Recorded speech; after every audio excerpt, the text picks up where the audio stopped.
Bonsoir tout le monde, j'espère que vous allez bien. Comme vous le voyez, on est enrhumé,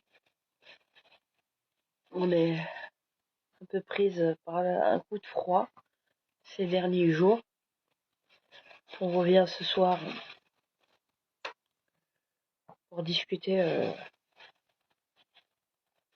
à tête reposée parce que quand je vois tout ce qu'il y a, ce qu'on a à dire, je vous ai fait des vidéos explicatives notamment par rapport à mon coup de gueule quand même, par rapport à ce que j'ai vu.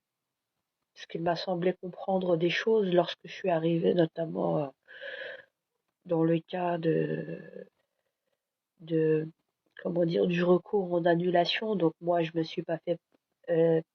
me suis pas présentée en tant que partie civile dans les recours administratifs auprès de la Cour constitutionnelle à Bruxelles, parce que depuis le début, je vise le pénal, parce qu'il y a beaucoup de choses à dire en ce sens, et je pense sincèrement que ça sera le plus efficace, parce que au niveau administratif, ça ne sera à la limite que des demi-mesures, et ils auront toujours l'occasion, même en sortant par la porte, de revenir par la fenêtre.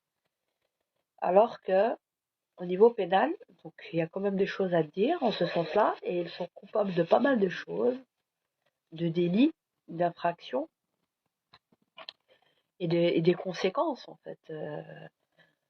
Euh, des séances de l'EVRAS qui ont eu dans le cadre des écoles ces 10 dernières années, où certains disaient aux enfants de ne pas répéter ça aux parents. Il y a clairement de la corruption de mineurs, du support dit pédagogique, incitant les enfants. On sait très bien que les enfants sont très influençables et ont tendance à mimer. Donc il y a une orientation bien voulue, donc contrairement à ce qu'ils disent, soi-disant que tout serait neutre et qu'on est là juste pour répondre aux questions des enfants, les enfants ne vont pas venir vous poser des questions spontanément si vous ne leur mettez pas un support qui va susciter des questionnements, des interrogations. Et quand ces dames de l'Evras, la plupart du temps, arrivent avec leur mallette et leur soi-disant séance d'animation, elles font tout pour mettre en place des thématiques sous forme de jeu pour amorcer ce débat-là, pour ensuite les orienter. Et donc, j'ai pas le temps avec vos bêtises. Hein. Et donc, parce que là, je vois des commentaires inappropriés, donc j'ai pas le temps. Et donc, on voit bien toute la problématique. Et il y a d'autres problématiques en interne, c'est-à-dire dans, je dirais, entre guillemets, le club des résistances. Chacun se tire la couverture, fait bande à part, quelque part. Euh, euh, et il y en a beaucoup qui ont beaucoup de préjugés sur ma personne, parce que je tourne pas en rond, c'est tout. C'est je ne tourne pas en rond, je suis trop cash à leur goût. Salem, vous gardez toujours le même look, c'est-à-dire quel look tu veux? Tu veux ça comme look? Ça, une perruque, la perruque elle est là, mes enfants se sont habillés. Tu veux ça comme look? Ça sera mieux. Tu seras plus à nous parler, plus open à comprendre le discours plus profond des causes pour lesquelles nous nous levons. Hein, c'est ça? Ah, j'ai le look coco. Eh oui, c'est ça le problème, on n'est que dans les apparences, malheureusement, on n'est pas assez dans la profondeur. Et là, quand je me suis rendue, mais moi je ressens beaucoup l'atmosphère quand je rentre de quelque part. les non-dits, les malaises. Je suis arrivée, il y avait du malaise. Quand je suis arrivée dans la salle à 2h30, il y avait du monde. Il n'y avait pas beaucoup, il n'y avait pas de musulmans pour vous dire. Si j'ai été probablement la seule, d'accord, pour que vous le sachiez. Il y avait les membres du CAL avec Lionel Rubin, il y avait plein de gens. Puis il y avait le côté de la partie défenderesse, au côté gauche. Mais je sais que je dérange. Je dérange les ennemis extérieurs et je dérange aussi, malheureusement, c'est pas de ma propre volonté, c'est de la leur, ceux qui se prétendent être des résistants de l'intérieur. Donc, qu'est-ce que vous voulez que je vous dise? Moi, je vais vous dire quelque chose en toute humilité, puis vous le prenez, je m'en fous. Vous aurez beau tourner en rond, vous allez perdre du temps, et vous ne saurez pas me contourner, que vous le vouliez ou non. Vous avez besoin de moi, avec tout ce que je connais. Franchement, vous, personnellement, vous ne faites pas le poids, puisque vous vous êtes réveillé hier, à tout casser 2 ans de bouteille sur ce sujet. Moi, j'en ai 10. J'ai étudié toute l'évolution, en fait. Sachez que ces associations-là, actuellement, à l'heure où je vous parle, s'attellent à effacer un maximum de preuves. Il y en a beaucoup que j'avais stockées entre-temps. Ce n'est pas pour rien qu'on fait en sorte de me menacer indirectement à l'intérieur de l'école de ma fille, en me lançant un message bien clair. Vous, pour eux, vous n'êtes pas un danger. Ils en ont strictement rien à foutre. Parce qu'ils savent que vous ne maîtrisez pas le sujet. Vous allez tricoter, comme je dis. Vous allez tricoter parce que vous êtes que dans du bricolage administratif. Et avec l'administratif, qu'est-ce qui va se passer? Je vous dis et je vous le réitère, vous allez perdre beaucoup d'argent, beaucoup d'énergie. Ils vont sortir par la porte, ils vont revenir par la fenêtre. C'est le pénal.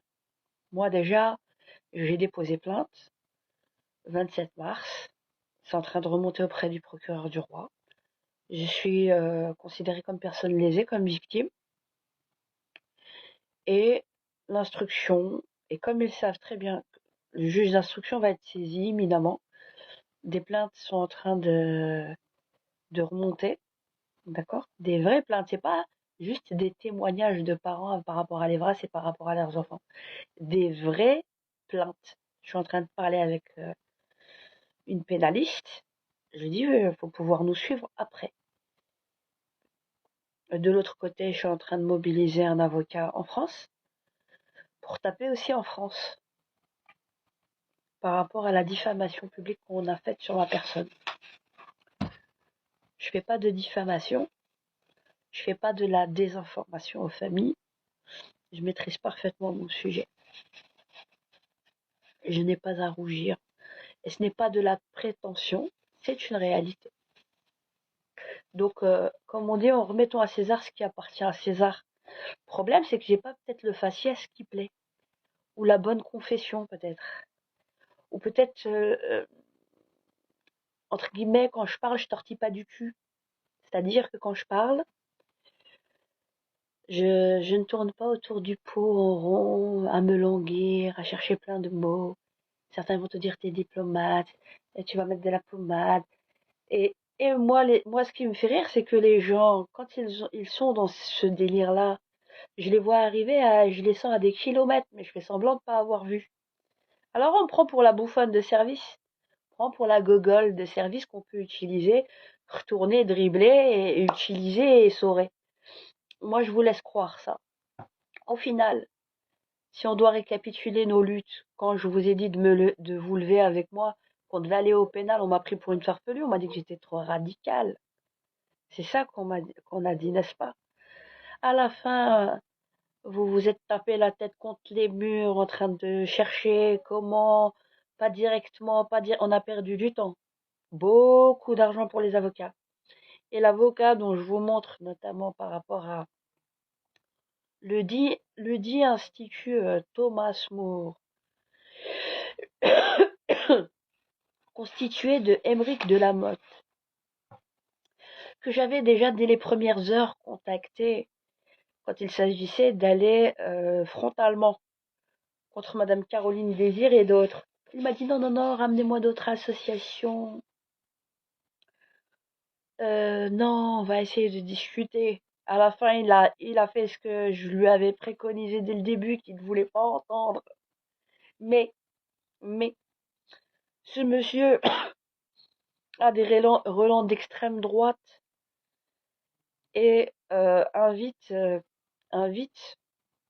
et a des débats dans son institut avec Madame Bergeau, Bergeau-Blacker, Bergeau-Blaquet-Decker, qui raconte que des conneries et qui est peut-être chercheuse au CNRS et l'islamisme et les frérismes et tchik-tchak.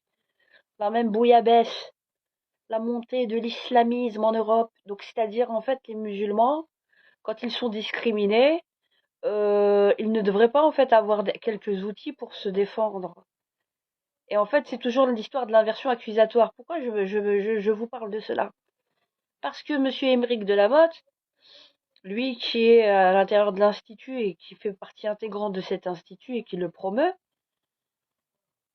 s'est fait partie civile dans le dossier de l'Evras et se présente avec Innocence en danger, Verlaine Urbain, avec qui j'avais discuté, et je lui avais dit depuis le début, méfie-toi de qui tu t'entoures.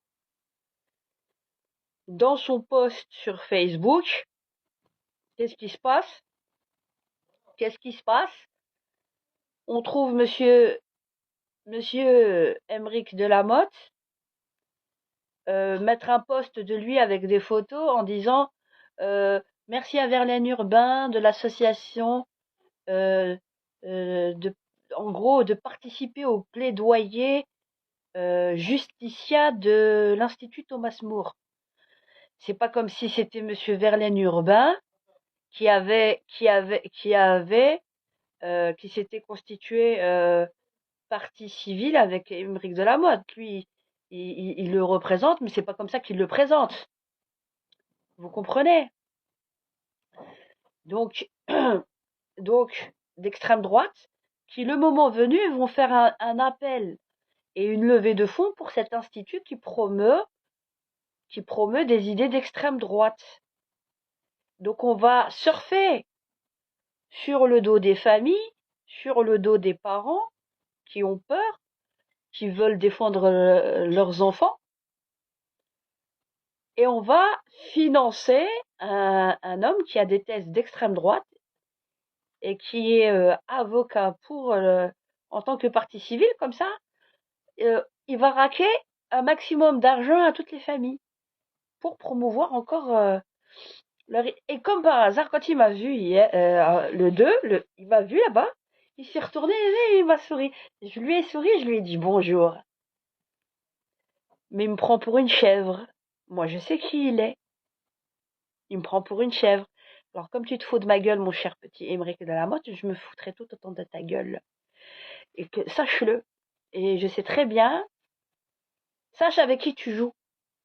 Sache avec qui tu joues. Et c'est pour ça que je l'ai affiché. Parce que quand il a affiché, en fait, c'est Verlaine Urbain, d'Innocence en danger, qui est quelqu'un... Mais bizarrement, quand on rentre à l'intérieur, on sent que l'atmosphère était glaciale. J'étais un petit peu de trop dans la salle, je dérangeais. Pas parce que j'aime me victimiser, c'est pas mon style, hein. Mais on le sent. D'ailleurs, si ce n'était pas le cas, qu'il n'y avait pas des jalousies de personnes qui sont touchées dans leur ego parce que c'est pas elles qui maîtrisent le dossier, mais que c'est moi qui maîtrise le dossier, alors comment vous expliquer qu'il n'y ait pas finalement autant de convergence pour nos enfants? Parce que c'est moi qui porte ce dossier vraiment depuis le début. Ça les dérange dans leur fort intérieur. Je suis pas là pour vous plaire, je suis là pour être efficace. Moi, je vous demande pas de m'aimer. Je ne vous demande pas de m'aimer. Je vous demande de me faire confiance dans ce dossier. Si vous voulez régler les problèmes auxquels sont confrontés vos enfants et ce qui va arriver dans le futur et le danger dans lequel ils sont exposés. C'est tout. Normalement, ça devrait être le contraire. Ça serait vous qui devriez me supplier, en réalité, avec tout ce que je sais, de vous aider. Moi, je le fais de ma personne. J'attends rien, ni d'argent, ni rien. J'ai demandé qu'il fallait faire une cagnotte. Même ça, je vais l'enlever. J'ai toujours l'argent qu'on m'a mis de côté, 2 700 € de côté. Le moment venu, pour que ça coûte le moins cher aux parents et aux familles. Je sais comment faire. Et c'est ça le but. C'est pas de presser les parents et de les raqueter. Vous voyez? Non, je suis invisibilisée. C'est pas que ça fait pas longtemps qu'on m'a pas vu. Ça fait 1 an que je suis sur TikTok. Je suis toujours sur YouTube et je fais des lives et j'explique. Donc quand je m'énerve, que ça pète un plomb dans ma tête là, vous savez là tout en haut là. Je vais pas m'excuser de parler comme je parle avec vous. Hein. Parce que vous êtes long à la détente. Moi, ça fait déjà 10 ans. C'est pour ça que ça turbine fort et rapidement dans ma tête. Donc je m'explique. Je t'ai dit, Verlaine, sache de qui tu t'entoures. Et on fera pas des levées de fonds pour un institut d'extrême droite qui se fait partie civile et qui cherche à raquer les parents par rapport au cas de l'Evras, mais pour ensuite déverser leurs idées nauséabondes sur les musulmans. Vous voyez? Donc à un moment donné, il faut choisir son camp et savoir de qui on s'entoure. Je préfère être seul que mal accompagné. Qu'on soit bien clair. Qu'on soit bien. Qui s'affiche avec Louis Boucher. Je t'ai affiché aussi avec Louis Boucher. Le MR. Le MR qui a voté pour l'Evras. Là, qui fait de la récup. Et qui est pro NVA. Vous voyez bien ce qu'ils ont fait là avec l'Arizona. Voilà. Moi, je marche pas avec ces gens-là. Ça, faut bien le comprendre. Faut bien le comprendre. On fonctionne pas avec ces gens-là. On travaille pas avec ces gens-là.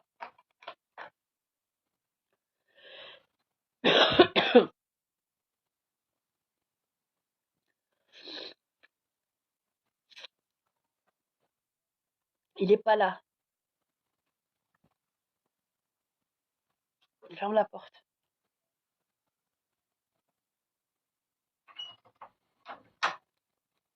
Comprenez?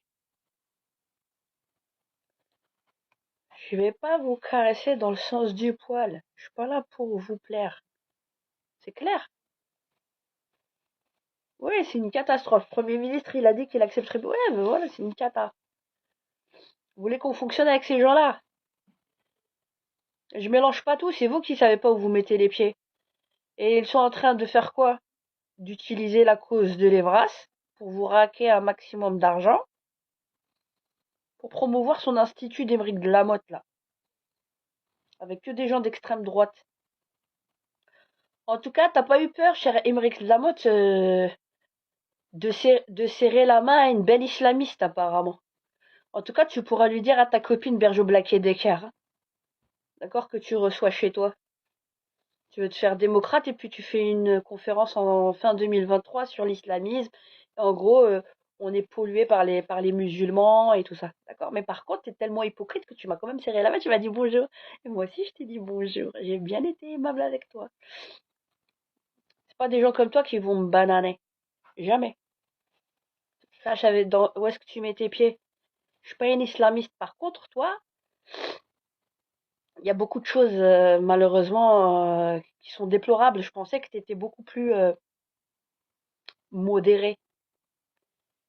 Mais tu cherches, tu es un opportuniste et tu cherches à surfer sur cette vague-là pour faire de l'argent pour ton institut d'extrême droite, de pseudo-lobbying, d'accord? Et tu veux raquer les parents. Moi, je marche pas dans ta combine, monsieur Emmerich Lamotte. Et sache de qui tu t'entoures, cher Verlaine Urbain. Et c'est pas moi qui plombe, ce n'est pas moi qui plombe la résistance en mettant au grand jour la stratégie qui est mise en place par des gens d'extrême droite qui sont en train de t'infiltrer. D'accord? Sache où tu mets les pieds. Je le sais très bien. D'accord? Voilà, c'est ça que je tenais à vous dire. Sachez avec qui vous marchez. Je préfère être seule que mal accompagnée. C'est ça que j'avais à vous dire. Et donc, si vous voulez avoir un maximum d'infos concernant l'éducation sexuelle, vous pouvez aller sur mon site de mon association, www.cercle de la Boétie, BOETIE.be. Vous suivez l'onglet Coin solidaire, c'est écrit Evras entre parenthèses. Et quand vous cliquerez sur dossier Evras, vous verrez tout et il y aura tous les documents, les audios, les vidéos qu'on vous montre pas. Vous voyez, et même mon interview avec France 5 qui montre pas et qu'on essaye de me faire passer pour une folle furieuse. Et moi, je suis radicale dans ma manière d'être et je leur fais peur. Si je ne leur faisais pas peur, ils seraient pas en train d'essayer indirectement de me menacer à travers l'école de ma fille. Vous comprenez? Je suis une menace pour eux parce que eux savent pertinemment, savent pertinemment que je connais leur stratégie. Et que vous êtes encore en train tous de jouer à la marelle. C'est ça la vérité, malheureusement. Donc je vous laisse sur ça et je vous souhaite une bonne méditation.